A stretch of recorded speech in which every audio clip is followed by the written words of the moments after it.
एक था रमेश और एक था सुरेश। दोनों बचपन के दोस्त थे, तो दोनों ने साथ साथ सेम कॉलेज से कंप्यूटर साइंस में इंजीनियरिंग की। जब जॉब प्लेसमेंट की बात आई तो दोनों ने एक ही कंपनी में जॉब एप्लीकेशन भी भेज दिया, ये सोचते हुए कि अब साथ साथ काम करेंगे। पर अफसोस, सुरेश का सिलेक्शन हो गया और बेचारा रमेश रह गया। तब उदास होकर रमेश ने सुरेश से पूछा कि आखिर तुमने ऐसा क्या किया जो एचआर ने तुम्हें नेक्स्ट राउंड के लिए डायरेक्टली सिलेक्ट कर लिया। तब सुरेश ने अपने दोस्त को बताया कि ये सब उसके जॉब एप्लीकेशन का कमाल है। उसने कुछ इस तरह से अपना जॉब एप्लीकेशन भेजा कि एचआर ने उसे तुरंत ही नेक्स्ट राउंड के लिए भेज दिया।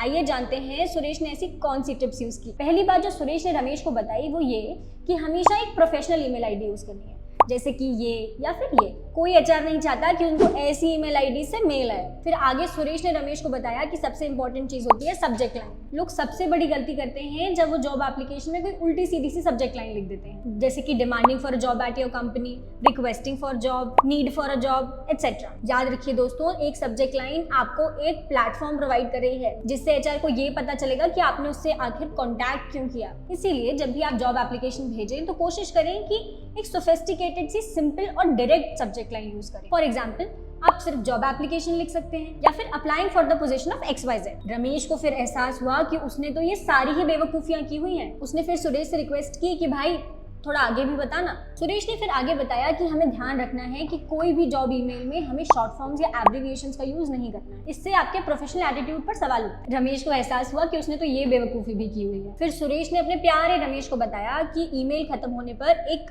सोफिस्टिकेटेड सी क्लोजिंग लाइन लिखना भी बहुत जरूरी है। इनफॉर्मली बाय बाय लिखकर कभी भी अपनी जॉब एप्लीकेशन को खत्म मत करना। फिर आती है बारी कॉन्टैक्ट डिटेल। सुरेश ने रमेश को समझाया कि अगर तुम कॉन्टैक्ट डिटेल सही तरीके से नहीं भेजोगे तो चाहे तुम्हारा अटैच रिज्यूमे और कवर लेटर कितना भी अच्छा हो, कोई एचआर तुमसे कांटेक्ट नहीं करेगी। किसी एचआर के पास इतना टाइम नहीं है कि तुम्हारी जॉब एप्लीकेशन में तुम्हारी कांटेक्ट डिटेल्स ढूंढे। तो हमेशा कांटेक्ट डिटेल्स इस फॉर्म में लिखनी है कि वो तुरंत ही नजर में आ जाए। जब रमेश ने ये सब सुना तो बेचारा बहुत दुखी हो गया, क्योंकि उसने अपने जॉब एप्लीकेशन में ऑलमोस्ट ये सारी गलतियां की हुई थी। सुरेश ने जब अपने प्यारे रमेश का उतरा हुआ चेहरा देखा तो उससे कहा, कोई बात नहीं भाई, ये नहीं तो अगली जॉब सही, अगली बार ये सब चीजों का ध्यान रखना। और रही बात साथ साथ काम करने की, तो चाहे हम सेम कंपनी में काम करें या अलग अलग, हम हमेशा ही जिगरी दोस्त रहेंगे। ऐसे ही इन्फॉर्मेटिव स्टोरीज के लिए फॉलो कीजिए हमारे चैनल को। मिलते हैं अगले वीडियो में।